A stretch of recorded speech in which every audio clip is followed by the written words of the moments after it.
Hello everyone, and welcome back to a new episode of Prismata. We are already in the queue, and indeed already matched, against Yotsuba. He beat us last time, right?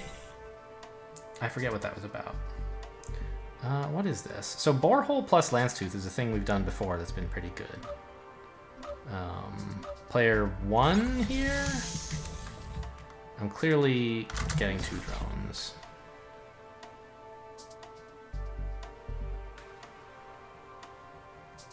Yeah, Lance-Tooth plus Borehole seems okay. What's the build to make that happen? As player 2, you build the natural conduit and then the natural blast forge. But as player 1, that's not so easy. Do I cut a drone here to get a conduit? Say I do that, right? Then I could, like, blast forge drone. That's not really very good. Maybe I just do this, and like next turn I can blast forge conduit and build a borehole and then a Lance-Tooth. Something like that. We don't need a lot of green. We just need a little to get the Lance-Tooths going with boreholes for attack.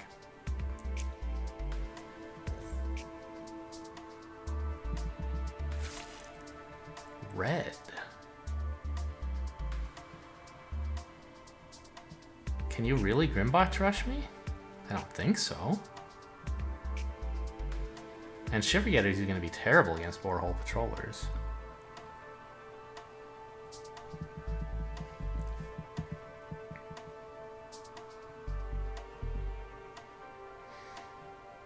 Also, Venge Cannon should be good against red, maybe? Yeah, I didn't think so. Now, next turn I can build a Borehole Patroller and another Blast Forge. That's 11. But next turn I would not have available what I want to do, which is Lance-Tooth and another Borehole. So I can consider doing this.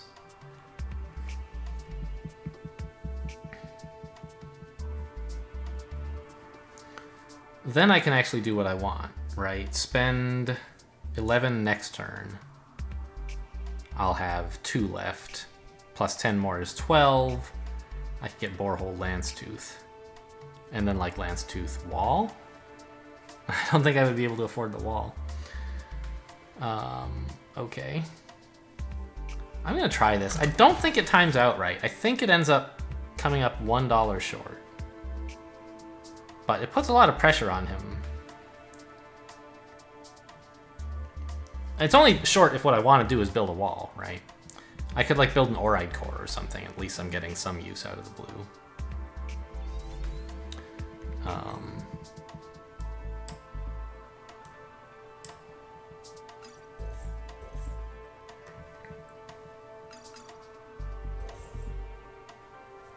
I'm going to be very, very handicapped on drones, though, and it doesn't feel like...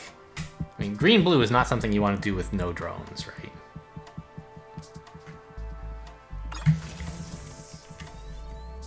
Yeah, see, I can do this, and then I can Lance-Tooth Borehole again. And then the turn after that, I can Lance-Tooth... But I'll only have $4, so I could build like Oride Core Drone or something.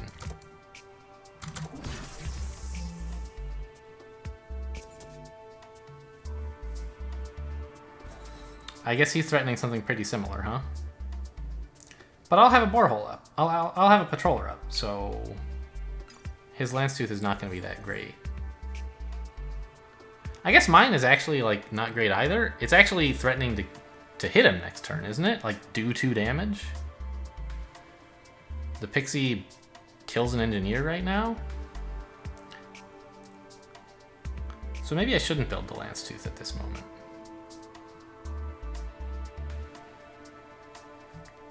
But then what's this extra blue for? It feels pretty dumb, doesn't it? I could have cut it and built a conduit. I guess I was expecting him to build a wall. But I think he's right not to. He's right to just mirror me, but with like 4 more drones.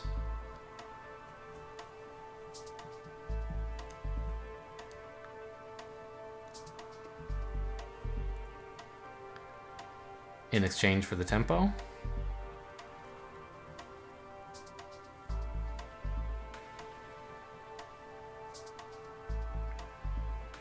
I'm not going to barrier because I don't want to give him the free Lance Tooth. I want him to actually have to give up killing an engineer.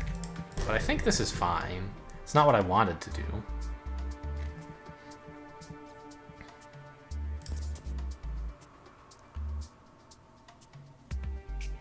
But I can get a Steel Splitter or something. And now, like, how comfortable is Lance Tooth for him? Lance Tooth wall? Like, he can do it. But I'm threatening to kill a patroller in that case, aren't I? With 4 attack? He has to build a barrier as well to prevent that?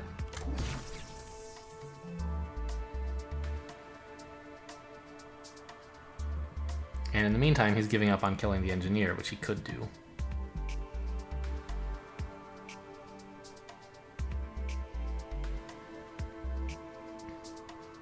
If he declines, I can just hold back the Steel Splitter next turn and build a Lance Tooth. Right, these 2 patrollers go into the wall. My Steel Splitter is held back to defend. Lance Tooth builds up some attack. And then I can finally build another drone.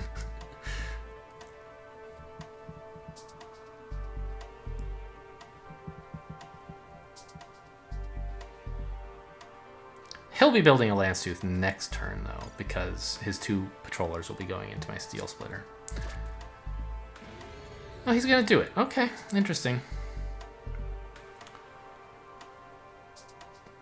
Like, you need a barrier here, right? But if you do, the barrier just gets wasted. It's a tough spot. Maybe you're supposed to hold a drone. Maybe that's even better than building a barrier.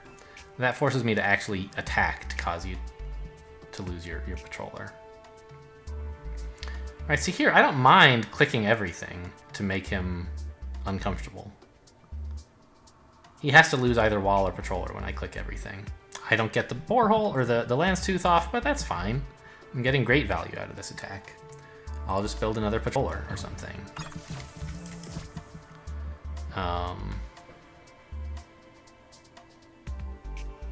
And a conduit? Like start trying to get Venge Cannons or something? It's tempting.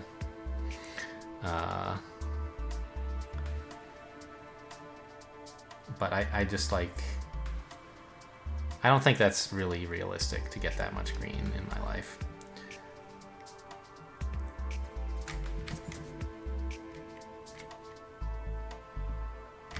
Well, what else am I gonna... Get out of here, mouse. What else am I gonna do, right?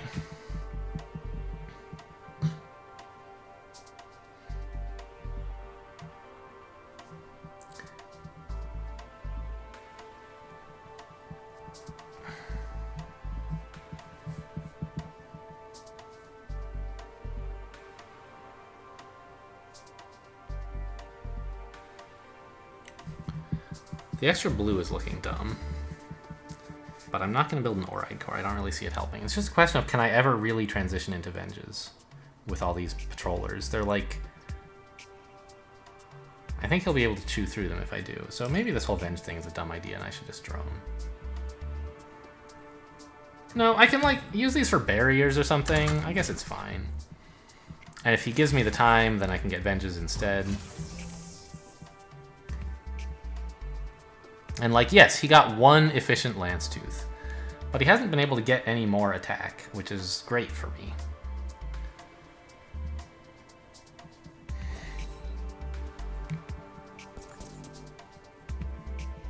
So right now he has 3 absorb that he's getting guaranteed. If I had enough money, if I had cut the conduit, I could actually like click Steel Splitter, build 2 Lance Tooths? No. I couldn't do that because he's threatening so much attack next turn, right? 6 attack?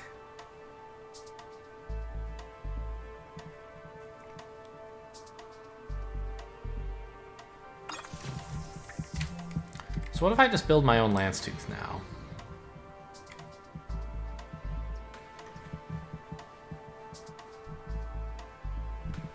I kind of have problems, like, I'm gonna lose 2 patrollers this way, right?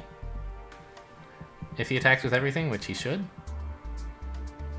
But that's kind of happening to me unless I do something really drastic like this. I can do that.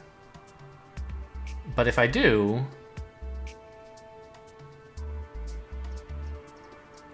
like, what happens this turn? He loses nothing.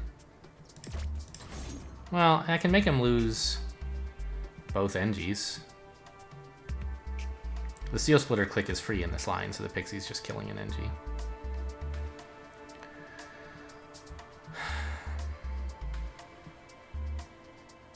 I have more permanent... no, I have the same amount of permanent attack as he does. My main resource is that I have more green, which I can try to turn into Venges at some point, I guess. I don't like this very much.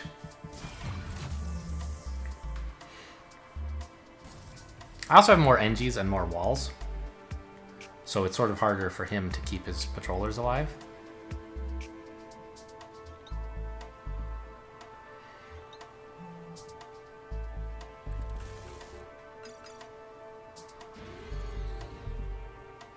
Yeah, that's interesting. That's real interesting. Oh my god, that's horrifying.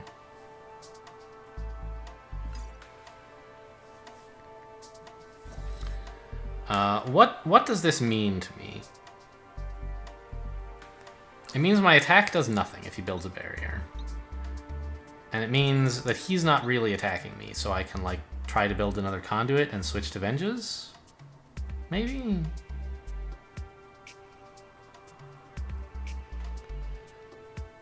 Like, I think that's gotta be my escape route, is to build Venges, and I'm just not sure the right way to do it.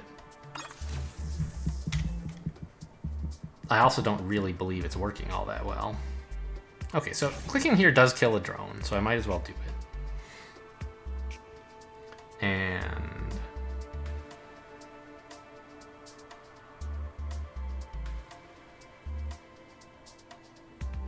what about converting to Venges?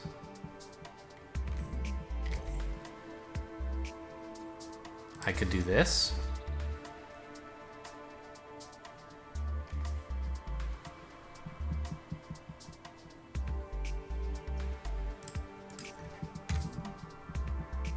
Next turn I'd have 5 green, which is not really as much as I want. But I'm attacking him for a lot.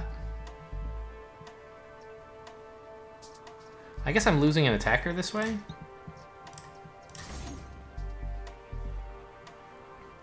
Eight. That's 5, 6, 7. Barrier? Problem is, he doesn't really want to attack. He might want to build more Lance Tooths, right?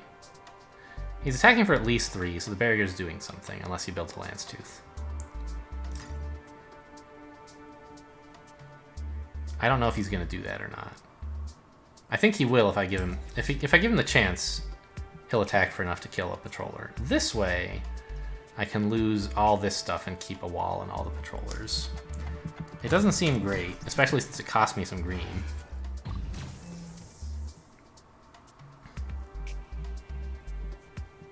Yeah, I feel like I'm down in just about everything.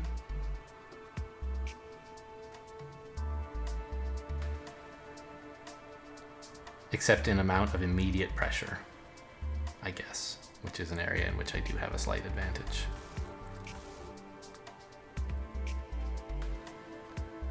What's with those Oride cores? I don't... If I switch to Venges, which I'm clearly showing him is what I want to do, he's gonna want to actually attack for everything, isn't he?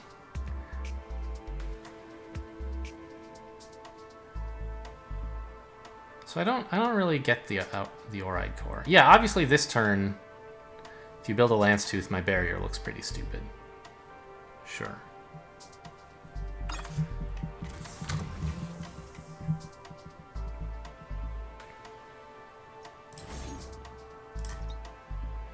Three, 8, 10. So I'm defending this turn.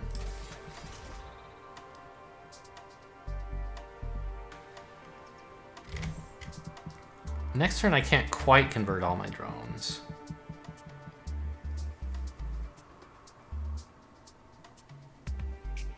And 5 attack is as good as 6 against him this turn, so I don't need to click the Steel Splitter.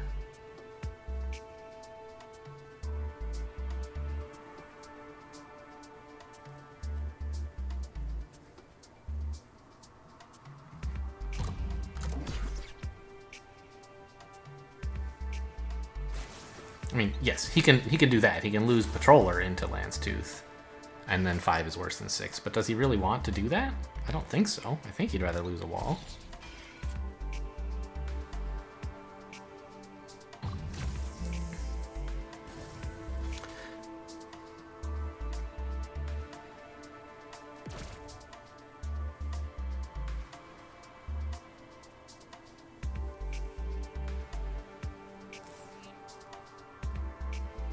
I still think I'm losing.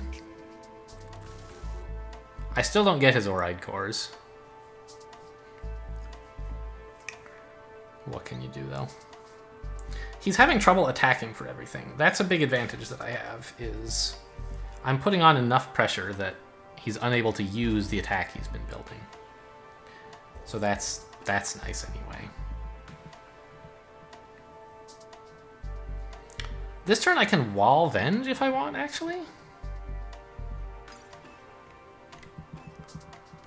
That's kind of cool. I think I want to do that. I lose the granularity, but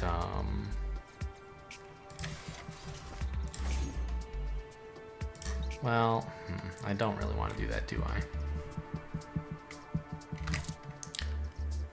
So what if I allow myself to be exploited instead? Then I can wall Venge still, of course. But I don't lose as many attackers doing it.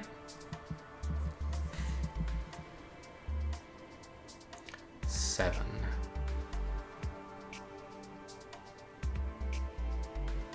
Three, 6, 7.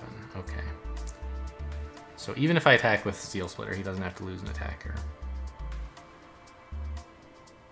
And I do. So at this point, my advantage is quickly becoming only that I have Venge Cannons with a bit more health who can defend while attacking, compared to his Lance Tooths. I guess I might as well attack with the Steel Splitter. No, because then I lose 2 boreholes. This way I just lose 1. Steel Splitter's no better than boreholes now. I'd rather just attack like this.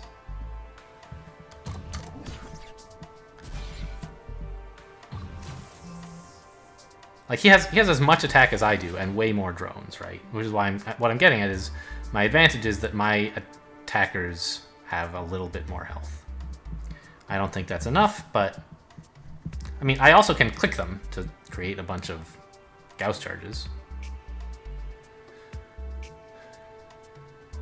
But I don't think that's... He'll be able to kill the Venge Cannons pretty soon, I guess is what I'm getting at. Well... Ooh, Rectifier, that's pretty cool. He has to lose at least 2 attackers this way, though. No, he doesn't, because he's making me lose 2 attackers. Or 1.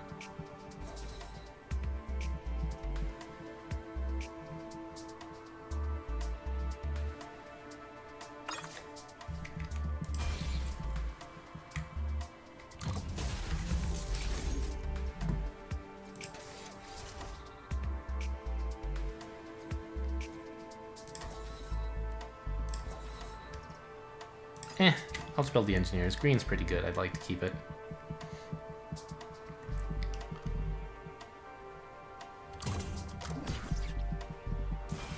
I think he's miles ahead, but I'm not totally able to calculate it out, so I'm going to keep playing.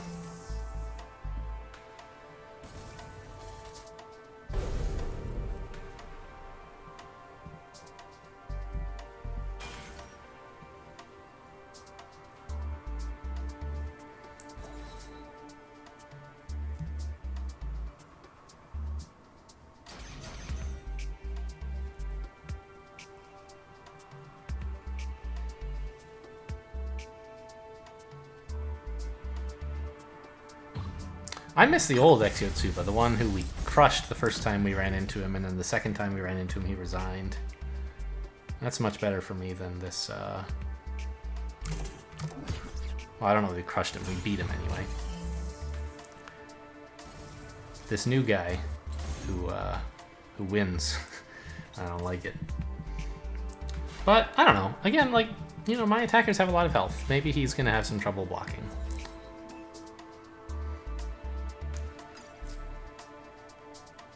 Like, he has trouble preventing me from breaching this turn. I think. Nope, I guess not. But he has so much health behind that I think he can just keep building stuff, even if I do breach. Yeah.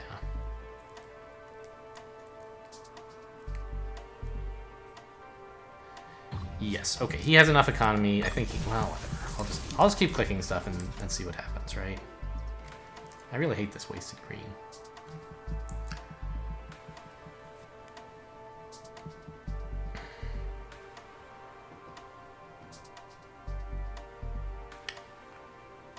Yeah, I'm only attacking for, like, not very much.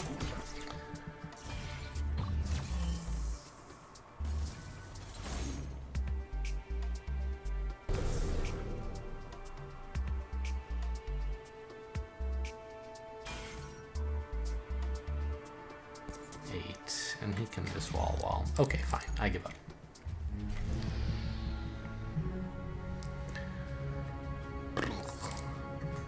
It, like, I don't know. It felt like my build was clearly not good, but I wasn't sure what else to do.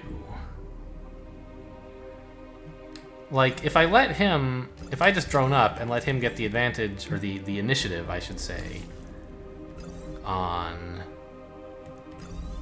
building patrollers and lance tooths, like, aren't I just in pretty bad shape?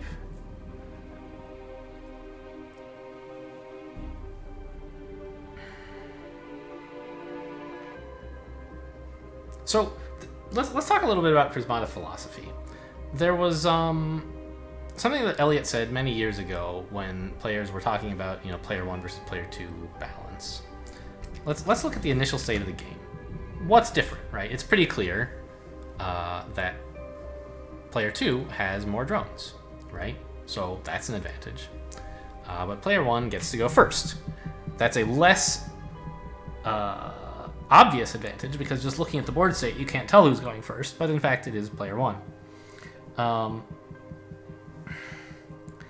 And it's often said that player 2 gets, like, the first shot at some tech, right? Because they, whatever, they have more drones. But there's kind of this cool thing where early games of Prismata start with each player builds 2 drones. And now let's look at how does this board state compare to the one that we had on turn 1. It looks very similar, doesn't it? Player 1 has one fewer drone, but it's their turn. And a little bit less obviously is if you look at the board state here, after player 1 has gone double drone. How does the board state look? Player 2 has 1 fewer drone, but it's their turn. They've sort of turned into player 1 by virtue of, like, player 1 saying, I want to build drones. Now it's player 2's turn. He can act as the first player to get tech if he wants, like build an Animus right now. Or he can say, yes, I agree, let's keep droning, you're player 1 now. Player 1 can say, fine, let's keep droning, you're player 1 now. There's sort of an auction, in a way, for the player to be the first to build tech. At some point, someone decides it's not worth it to keep droning, and the symmetry breaks. And one player opts to be player 1, in a sense. Now, of course, the thing is, like, player 2 is the first one who gets the chance to drone and build a conduit, like a tech building.